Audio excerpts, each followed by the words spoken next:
Yo yo, my name is Kees and I help people from doing to being, and I'm eating some healthy foods right now, and I'm sitting in the mess left by the morning with my kid and my girlfriend, leaving for work and for daycare, and cleaning it up in a bit. Did a meditation session of an hour, which was really nice. I practiced Kriya Yoga, and I end with a long meditation. And the Kriya Yoga is a sequence of breathing and some stretching as well. And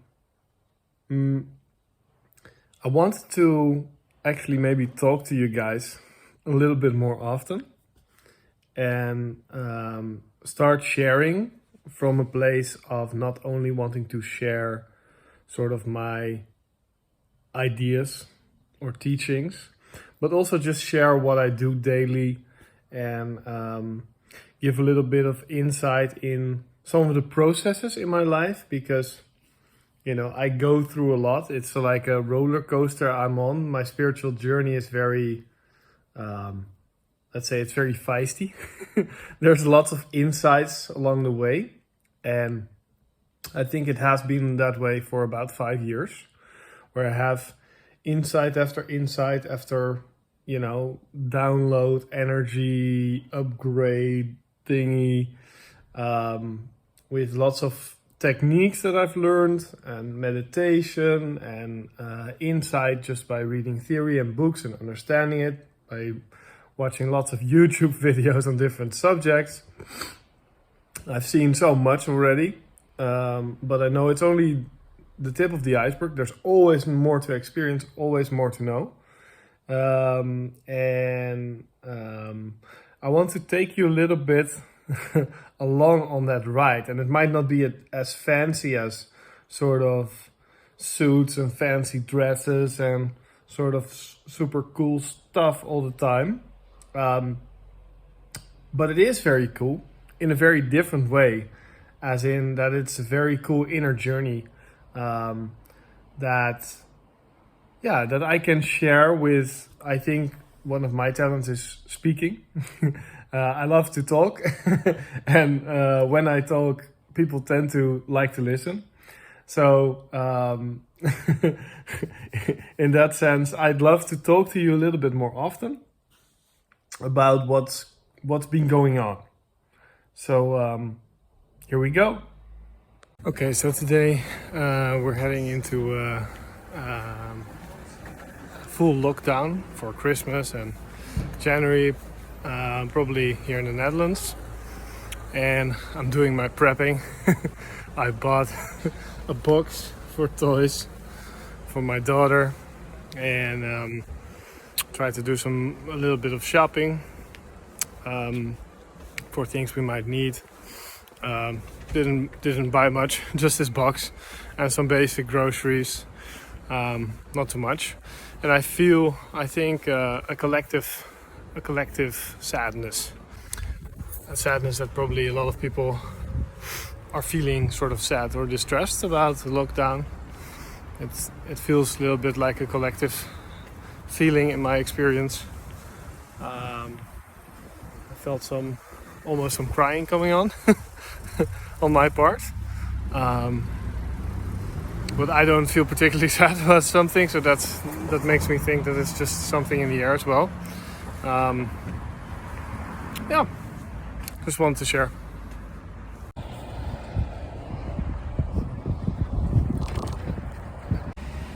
Morning. I'm on my way to a coaching client here in the forest in Amsterdam, and really looking forward to meeting and discussing whatever comes up. And I hope it will not rain. So it'll stay dry, but probably it will. Just check the forecast. And in general, I just had a lovely meditation after I dropped my daughter at the daycare. And now it's 15 past 9 in the morning, and on my way to a lovely coaching day. Just came out of the forest, had a really fun time. In general, I love my work so much. And I love coaching. I love talking to people about the things that are life changing for them. So that's really a really important but beautiful thing to do. For me, it feels really well. It feels really good. And now I'm on my way home, and I'm gonna make another video for you. Talk a little bit about some of the things I went through recently. So I'm here on the park bench, and I wanted to share something about what recently happened to me Sunday. I noticed that my girlfriend, she had a comment about she works with children, so she's very, very good with children. We have a daughter together, and we were sitting together at the table and at a sort of family breakfast, and I was playing a game with my daughter, and I didn't notice that at some point she didn't like it, and I didn't quit, and she got really upset, and my girlfriend saw that happen, and she understood it already, and she got a little bit angry about how I acted, and she got a little angry, and I noticed that it really hurt me. So that hurt that I felt, I noticed that it was about not being seen. I felt not seen as a dad in my good intentions, and just in general that I couldn't have seen it, or that I didn't really saw it. And my girlfriend got angry because she thought that I could have seen it. And I realized that I felt really hurt, and I realized that it wasn't that I was aware that there was a sort of upsetness alive in me, which didn't really feel like mine. And I talked about it very quickly, like to my girlfriend. I said, I understand you get angry, but it really triggers me. I feel, not seen. And she said, well, sorry, but from my perspective, it's very hard to understand that you didn't see it or didn't understand it. And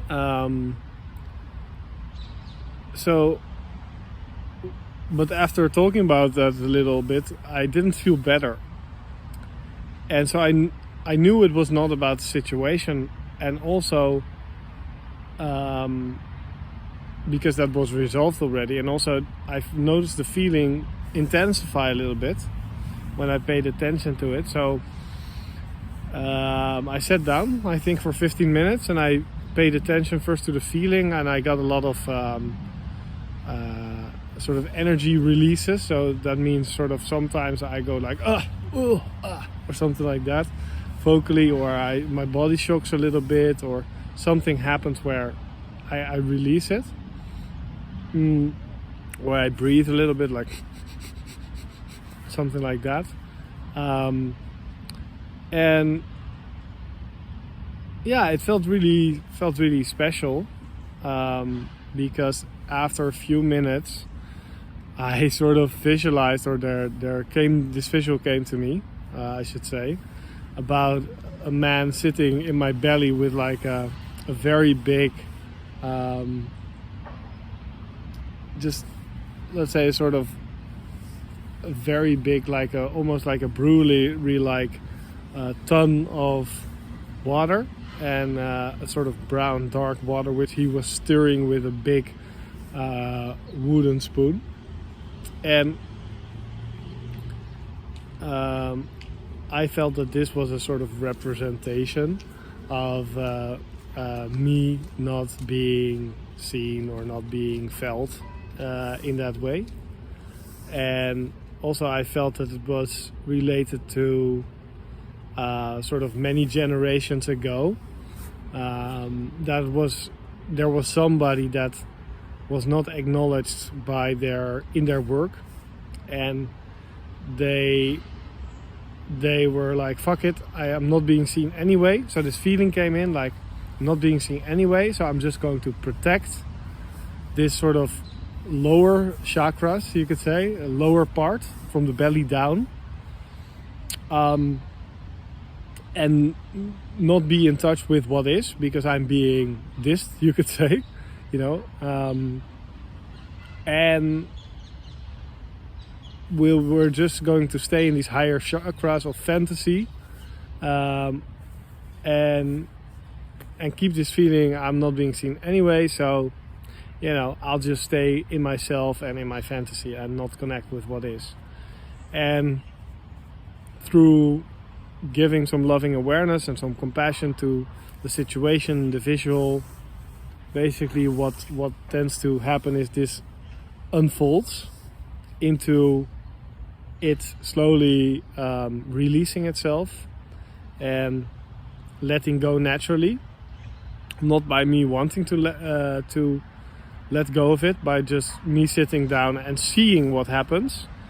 The sort of combination between what Juno Burger talks about, who is an energy specialist. I'll share something, link to his channel below.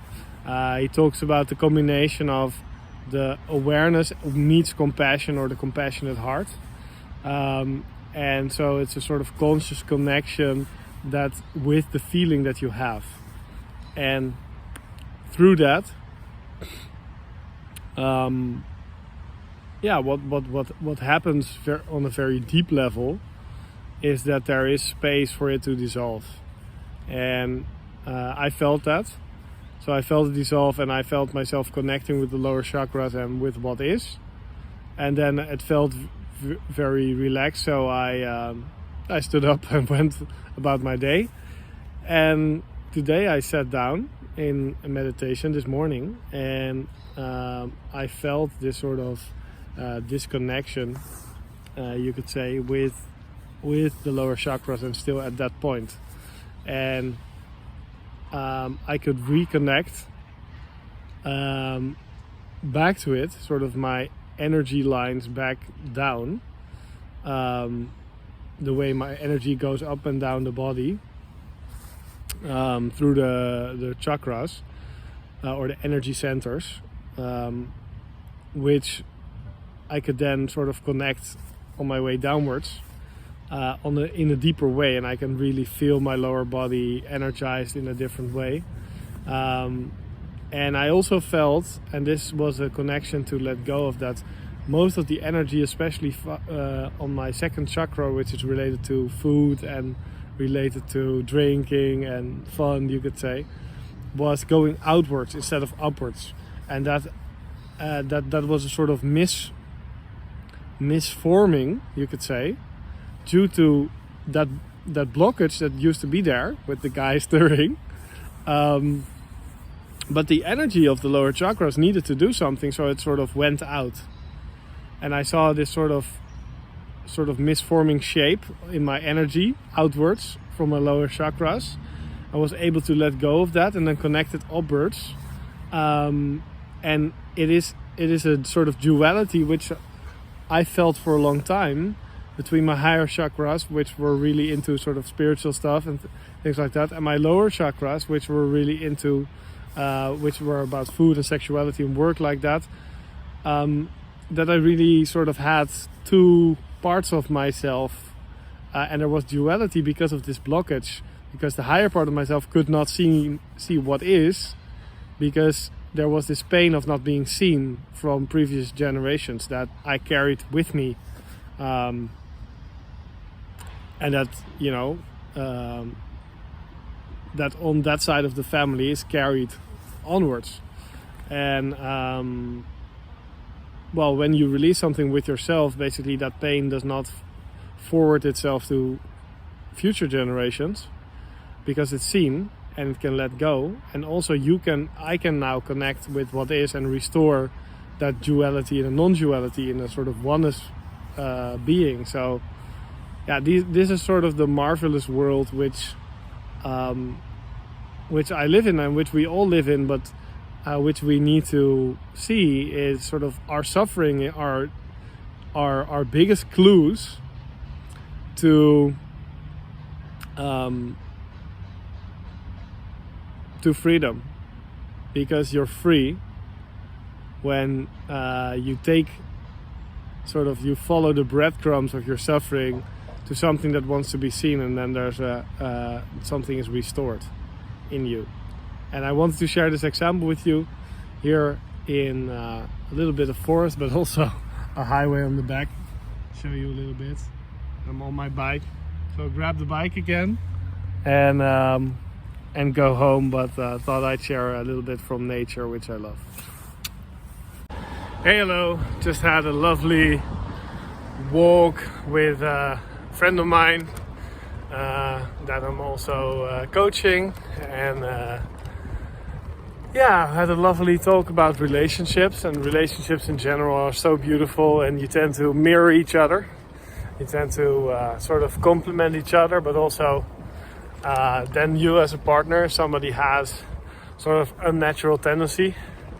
There's this tendency for the partner to go the other way, and sometimes that can feel a little bit unnatural, and due to that we can feel forced to do something, to give a hug, or to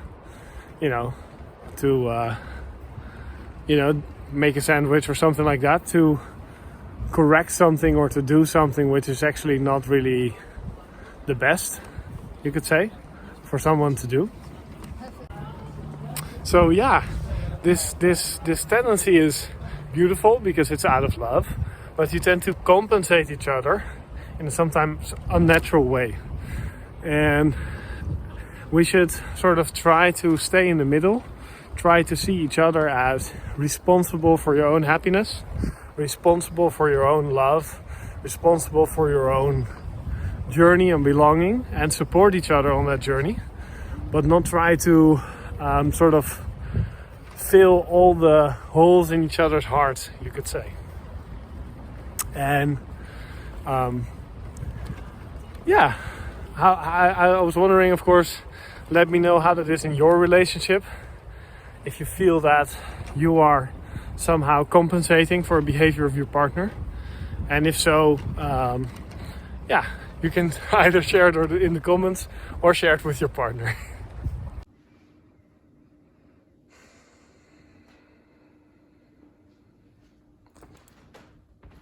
Wow, just had this. I'm having this lovely conversation with a friend of mine, and I'll talk soon.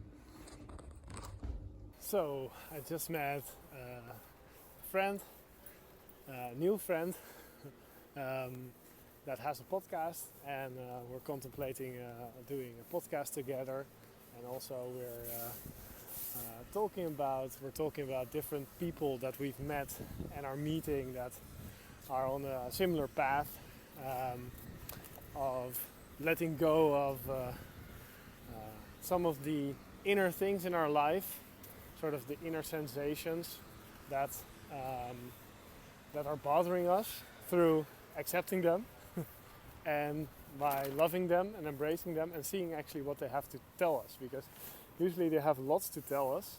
They're not there because they love to be there, but all sensations and all life makes sense, and it's all our sensations or our ideas or our feelings are there for a reason. And usually, especially our emotions, are a sort of guidance system that is helping us orient ourselves towards freedom. And it's helping us with this freedom by showing us what is out of alignment, what is actually not working for us. Because when we know what is not working for us, we can make a different choice, or we can live towards something which is a better choice for us. And that's a beautiful thing. So feelings that may be feeling like depression or sadness or hurt or blockages, they are there to tell us something. They're there for us to point to something. And these truths are sort of, you could say, deeper truths that want to be acknowledged, that want to be seen. And maybe they do not co-align with our feelings at the moment, which, you know, can feel a little bit hurtful, because we maybe want to do something. We maybe want to, you know, for example, we want to be, let's say, an accountant, but our feeling is saying, well, I'm not happy here, right? So our feeling is trying to tell us something, and it's trying to tell us something about either what we're doing or how we're doing it, or it's blocking us for a reason, because this is something important for us and it's something where we need to learn something. And by embracing our feelings and giving them the space, and by embracing our thoughts and giving them space, we can let them reconfigure themselves and sort of give them the love and listen to them and all the knowledge they bring us, which is very beautiful and very important and very sort of timeless and important for us. Because in this way we can learn, you could say, the lessons of the soul, or why we're here, because we're here to learn to the lessons that are our next step in evolution, in our lives, or in our deeper lives, you could say, or in life in general. And one of the things that she talked about was also the sort of resistance that can come up by sort of forcing yourself first to do something, and with that forcing, even if it's something that might be very helpful or might feel like it's something that's very good for you, if you sort of mentally think about it and make yourself do it, then, and you feel resistance, then at some point first there is sort of, you could say, it's a sort of deconstructing movement that happens, where you sort of lose all the parts that are unhealthy before you realize maybe there's a sort of fear behind that resistance that wants to tell you something and wants to heal you of the next step. So sort of that resistance is usually there for a reason, and it tends to be there to help you. And by embracing it, you can note the fear and understand that it's there for a reason and to protect you usually. And then when you see that, it's with your awareness, and you bring compassion to that, with that awareness and compassion, it can deconstruct itself. So that's very beautiful.